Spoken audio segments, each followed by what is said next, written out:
Faslun fi mubtilatil wudu'i. Perkara kang batalake wudu iku ana papat. Tunggal perkara kang metu saking kubul atawa dubur rupa apa wae kejaba mani. Yen mani ora batalake wudu nanging majibake adus.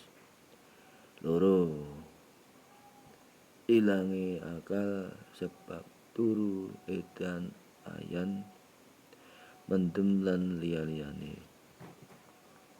Dene turu kang ora batalake wudu iku turu kang netepake bokonge kang sekira ora bisa metu angin lan sapanunggalane.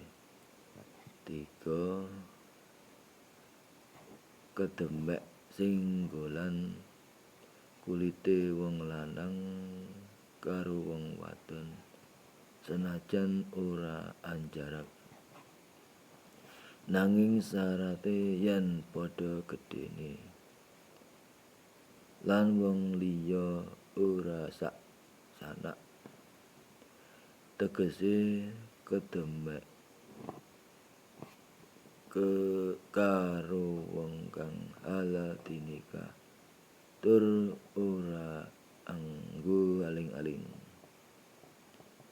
4. Kedemek kubul atawa dubure anak Adam, lanang atawa wadon, oleh demek kanthi batine epek-epek atawa batine drijine senajan kubulit atawa dubure dhewe. Dene kang diarani batine epek-epek lan driji iku nalika tangan loro ditangkepake.